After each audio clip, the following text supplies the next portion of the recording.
ఏమే సుచిత్ర, ఈ చీర చూస్తే చాలా కాస్ట్లీగా ఉంది. దాన్ని పట్టుకొని బయట కొంగ అలా నలిపేస్తున్నావు. పాడైపోద్దు చీర. ఇక్కడ నాకు వాల్యూ లేదని నేను ఏడుస్తుంటే బోర్డు చీర గురించి మాట్లాడుతున్నావేంటి?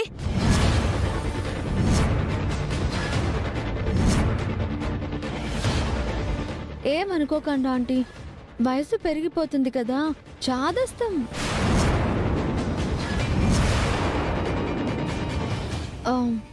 అత్తయ్య గారు పక్కకొచ్చి బయట కొంగల నలిపేస్తున్నారు అంటే ఎందుకో ఆ మాత్రం తెలీదా? ఆ గుండమ్మ అన్న మాటల్ని, అందరూ అన్న మాటల్ని రీకలెక్ట్ చేసుకుంటున్నారు కదా ఆంటీ?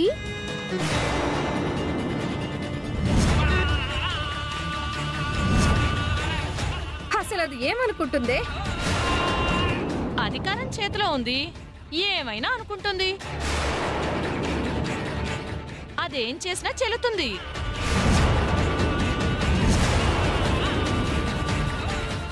ఎవరిచ్చారే దానికి అధికారం? నా మొగుడిస్తే దానికి 50% షేర్ వచ్చింది.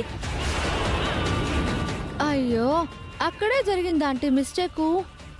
ఆ గుండమ్మకి ఏం లేనప్పుడు కూడా దాని చెయ్య పైనుండాలి అనుకుంటుంది. అలాంటిది అధికారం చేతికిస్తే నెత్తికెక్కి డాన్స్ చేయకుండా ఉంటుందా?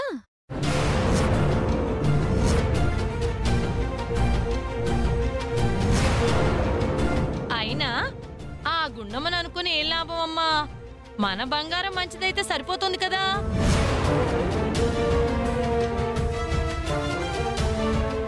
అప్పుడేదో ల్యాండ్ కోసం చిన్న ఫైట్ చేసేసి ల్యాండ్ని కాపాడింది కదా అని మీ ఆయన కంపెనీలో 50% షేర్ ఇచ్చి నెత్తిన పెట్టుకున్నాడు కదా. దాంతో అది నీ తల బావుందని చెప్పి నెత్తి మీదకెక్కి డాన్స్ చేస్తుంది.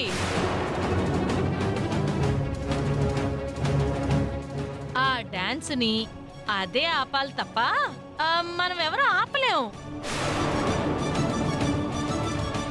ఆ గుండమ్మని వాదనతో మనం గెలవలేమాంటీ. ఎందుకంటే మన వాదనతో సపోర్ట్ చేసేవాళ్ళు ఒక్కరున్నా కొంతవరకు మనం పోరాడొచ్చు. కానీ ఇంటిల్లిపాది అందరూ దాని పక్షమే. ఆఖరికి చిన్న మావయ్య గారు కూడా. బిజినెస్ లో 50% షేర్ దానికి పోయిందని కాదే నా బాధ.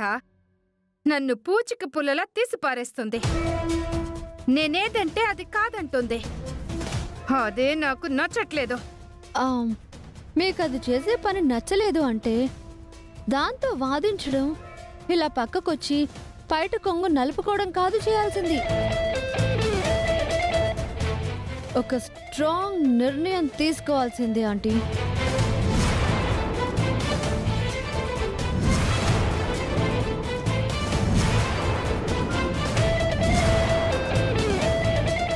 అంటే ఏం చేయాలి? మన ఆస్తి తీసుకుని మన మీద పెత్తనాలు చెలాయిస్తూ అధర్మంగా అవతల వాళ్ళే పోతున్నప్పుడు మనం ధర్మం కోసం, న్యాయం కోసం పోరాటం చేయాలి.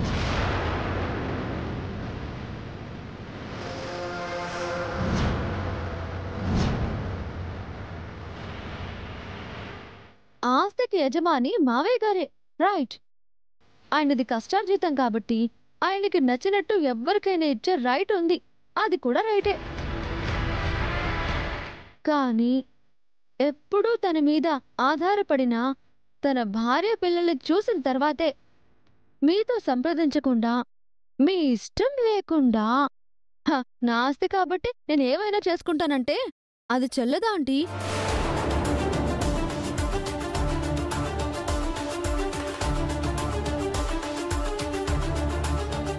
కుటుంబం పరువు, మీ ఆయన పరువు అని ఇవన్నీ పక్కన పెట్టి లీగల్ గా ప్రొసీడ్ అవ్వడమే, వేరే దారే లేదు ఆంటీ.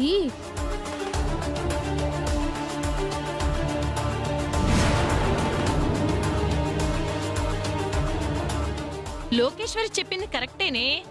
ఆ గుండమ్మ మీద కేసేసి పారే. అప్పుడు కోర్టులో జడ్జి గారు తన పిల్లలకి కాకుండా ఎవరో దారిని పోయే వాళ్ళకి దానాలు ఇవ్వటం ఏంటి?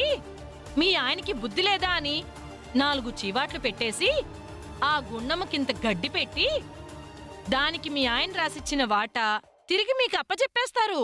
నీకు న్యాయం చేస్తారే.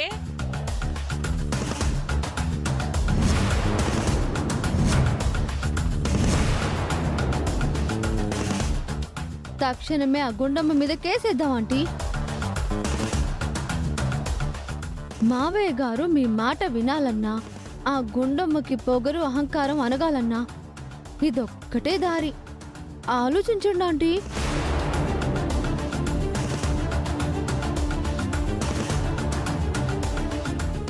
ఆ గుండమ్మను ఎదిరిద్దామా, గుండమ్మ ముందు తల వంచుకుందామా?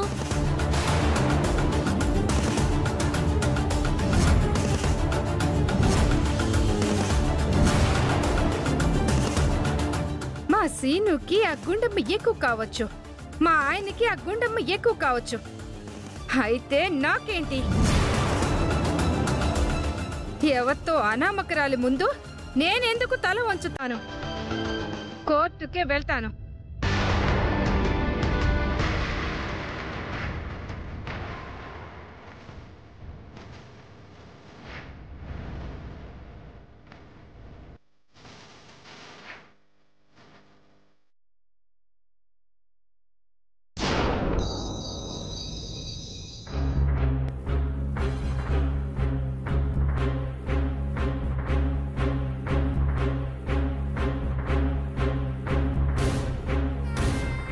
ఏమండి,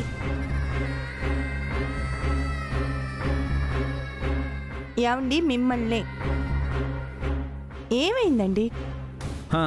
ఏమైతే నీకేంటి? ఎవరెలా ఉంటే నీకేంటి? నీ పద్ధతి అయితే నువ్వు మార్చుకోవు కదా. నాకు ఏమనిపించినా నేను మొహం మీద చెప్తాను. మీరు కూడా అలాగే ఉండాలి, అలాగే చెప్పాలి అనుకుంటాను. ఏంటి మొహమే చెప్పేది? గుళ్ళు ధర్మకర్తగా ఛార్జ్ తీసుకోవడం ఒక ప్రాబ్లం. దేవుడి కళ్యాణం జరిపించాలి, ఎలా జరిపించాలో తెలియదు, అదొక టెన్షన్. వాటన్నిటి నుంచి బయటపడ్డాం, హ్యాపీగా దేవుడి కళ్యాణం జరిపించాం, అందరం హ్యాపీగా ఉన్నాం అనుకున్నాం. మళ్ళీ ఇంటికి వచ్చేసరికి ఇంకొక గొడవ. ఎందుకు పిన్నితో గొడవ పడతావు గుండమ్మా? ఎందుకు ఆవిడతో వాదిస్తావు? నేను గొడవ పడ్డానా? మరి నువ్వు చేసిందేంటి? ఆవిడ చేసిందేంటి? ఆ ల్యాండ్ కొనడం వద్దు అని చెప్పాను. ఎందుకు వద్దు అని కూడా చెప్పాను. మళ్ళీ మొదటికొచ్చి ల్యాండ్ కొంటాను అంటే? ఆవిడ డబ్బు ఆవిడ ఇష్టం. నచ్చినవి కొనుక్కుంటారు, నచ్చిన వాళ్ళకి ఇచ్చుకుంటారు, లేదంటే నెత్తినేసుకొని తగలెట్టుకుంటారు. నీకెందుకు? నాకెందుకు అంటే మావయ్య గారు ఆ కంపెనీ బాధ్యతల్ని నా నెత్తి మీద పెట్టారండి. మా బాబాయ్ చేసిన పెద్ద తప్పు అదే. అంటే నేను తప్పు చేశానా? అలాని ఇప్పుడు నేను అన్నానా? మరిప్పుడు మీరు అంటుందేంటి? మొన్న మీరు ఏమన్నారు? గుండమ్మా, నువ్వు చెప్పింది కరెక్ట్, ఆ ల్యాండ్ మనకొద్దు అని మీరు నాకు సపోర్ట్ చేశారు. మళ్ళీ ఇప్పుడు మగాళ్ళందరూ ఇంతేనండి, ఒక మాట మీద నిలబడరు, గడియకు ఒక మాట మాట్లాడతారు. నేను నిన్ను పాయింట్అవుట్ చేస్తుంది నేను మగాడినన్న అధికారం చూపించుకోవడం కోసం కాదు, నీ మీదున్న అభిమానంతోనే మాట్లాడుతున్నాను. నువ్వు చేసింది తప్పు అని నేను అనడం లేదు, కానీ మా పిన్నికి అది తప్పులానే కనిపిస్తుంది. చిన్నపిల్లాడికి మనం పరిగెత్తొద్దు నాన్న, పరిగెడితే పడతావని చెప్తాం, కానీ వాడు వినడు, పరిగెడతాడు. మోకాళ్ళ చిప్పలు పగిలితే అప్పుడు వాడికి అర్థమవుతుంది, ఓహో ఇలా పరిగెడితే మోకాళ్ళ చిప్పలు పగులుతాయని.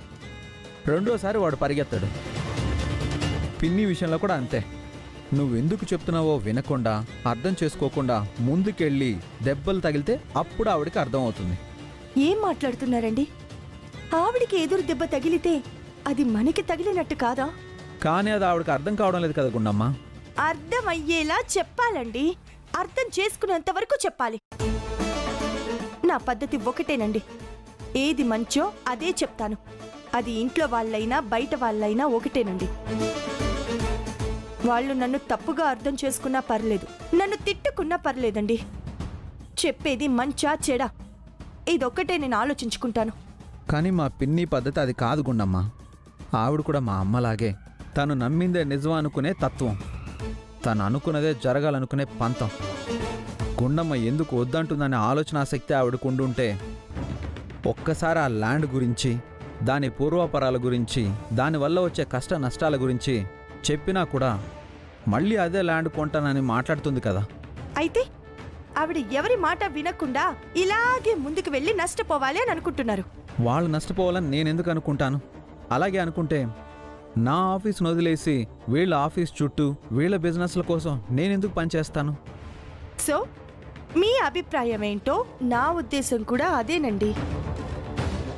కాకపోతే ఆవిడ ముందు మీరు మాట్లాడట్లేదు, నేను స్ట్రైట్గా మాట్లాడుతున్నాను, అంతే తేడా. కరెక్టేనే, కానీ ఈ విషయాన్ని ఆవిడ నీలా నాలా ఆలోచించకుండా ఆవిడ దూరంలోనే ఆలోచిస్తే గొడవలు తప్ప ఇంకేమైనా ఉంటాయా ఇంట్లో? సరేనండి, మనం ఈ విషయం గురించి ఎంతసేపు ఆర్గ్యూ చేసినా తేలేదు, కానీ నాకు ఆకలేస్తుంది, రండి భోంచేద్దాం. అచ్చ్!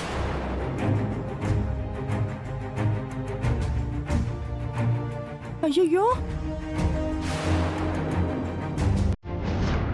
శివ శివ శివ శివ.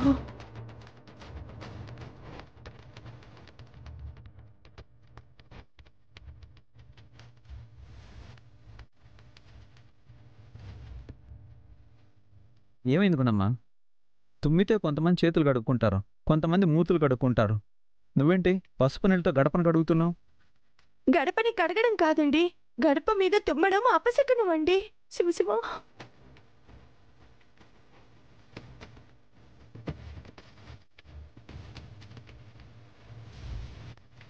ఎందుకు ఇలా జరిగింది? ఏం అపశకనం జరుగుతుందో ఏంటో.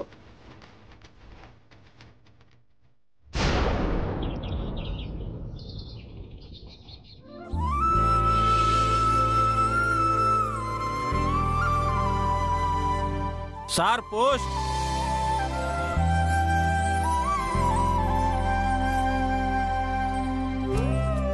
నమస్తే సార్. నమస్తే. గుండమ్మ గారికి పోస్ట్.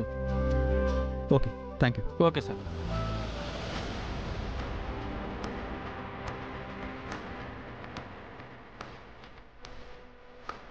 గుండమ్మా, గుండు. అది ఏంట్రా అది?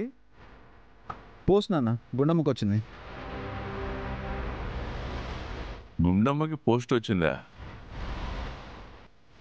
ఓసారి అదేంటో చూడమనోడా, ఓపెన్ చేసి చూడమనోడా.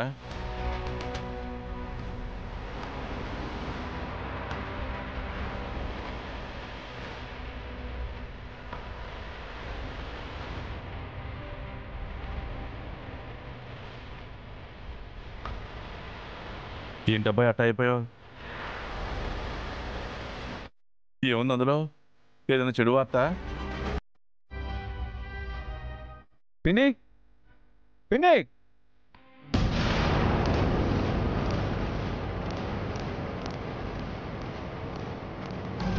పిన్ని.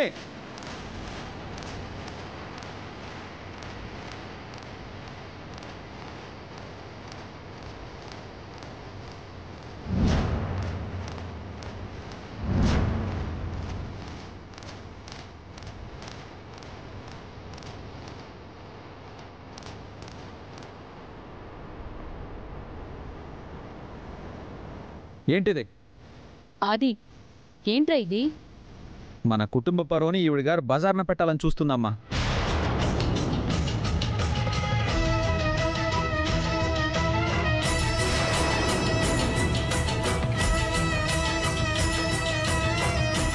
అది ఏంటి నువ్వనేది?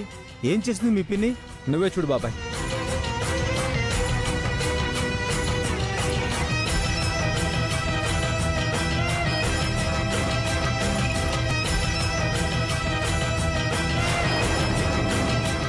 అన్నయ్య, ఆ పేపర్స్ ఏంటి అన్నయ్య? Court notice.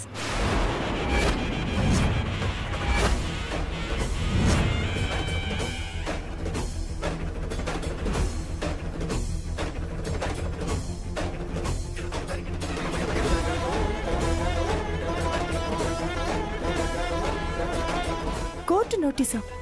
దేనికత్తయ్యా? నా మీద నీ పెత్తనం చెల్లదు అని చెప్పడానికి నీకు కోర్టు నుంచి వచ్చిన నోటీస్.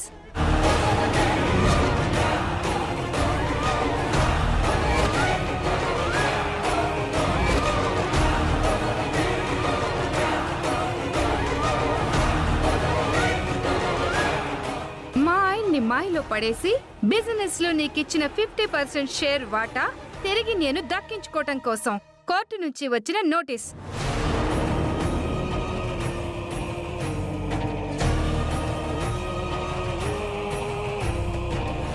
మతుండే చేసావు ఈ పని? మీరు మతిలేని పని చేయబట్టే నేను ఈ పని చేయాల్సి వచ్చింది. ఒసేయ్, మీ ఆయన దానికిచ్చిన 50% షేర్ గురించి అయితే మనం అందరం కూర్చుని మాట్లాడుకునేవాళ్ళం కదా. కోర్టుకెళ్ళడం దేనికి?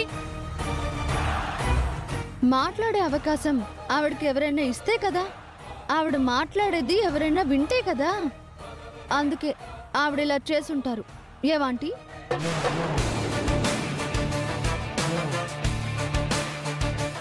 ఇంట్లో విషయం గురించి ఇలా కోర్టు దాకా వెళ్తే ఈ ఇంటి పరువు ఏమైపోద్దమ్మా? నా లైఫ్ నాకు ముఖ్యం. ఆవిడ కుటుంబ పరువు గురించి నేనెందుకు ఆలోచిస్తాను? సుచి, నీ ఆలోచన తప్పు. నువ్వు చేస్తున్న పని ఇంకా తప్పు. తప్పలేదు సీను, ఇంతకంటే నాకు వేరే దారి కనిపించలేదు.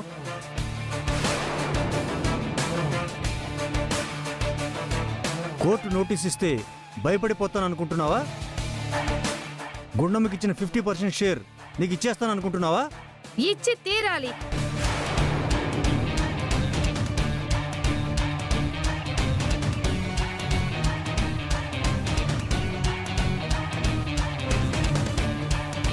అది జరగదు.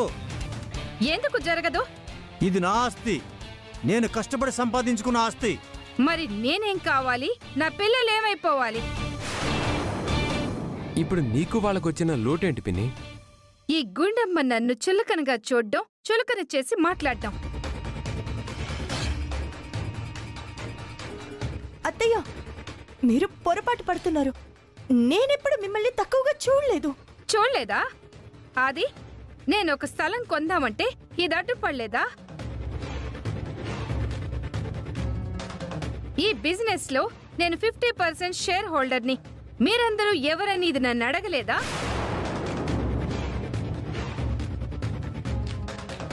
దాన్నేమంటారు? చులకన చేయటం కాదా? తక్కువ చేసి మాట్లాడడం కాదా? చెప్పు. నువ్వు నోరేసుకుని అరిసినంత మాత్రాన నువ్వు అనుకున్నది ఏదీ జరగదు. మీ దగ్గర జరగదు. అందుకే కోర్టుకు వెళ్ళాను. మీరు నా పిల్లల్ని కాదని ఎవరికో పట్టం కట్టారు కాబట్టే న్యాయం కోసం నేను కోర్టుకు వెళ్ళింది. పిన్ని, బాబాయ్ గుండమ్మకిచ్చిన 50% షేర్ని తానెప్పుడూ అధికారంగా చూడలేదు. లేనిపోని తలనొప్పి నీకెందుకు అని నేను చెప్పినా కూడా వినకుండా బాధ్యతగా తీసుకుంది.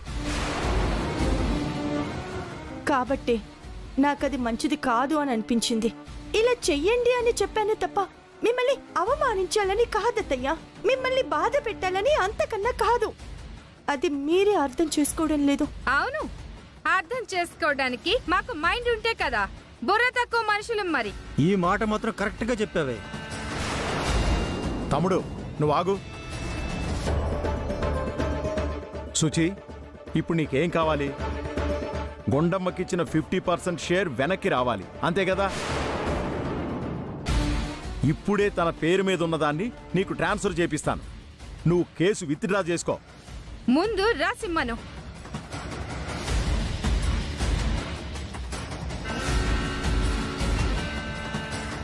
ఇంకా అలా చూస్తావేంటే? ఇంకా గొడవలు పెరగాల? మనుషుల మధ్య దూరాలు పెరగాల?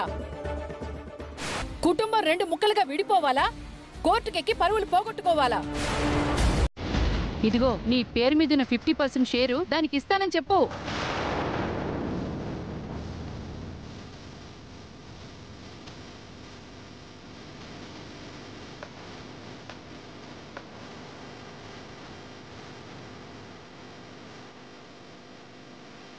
సరే అత్తయ్య.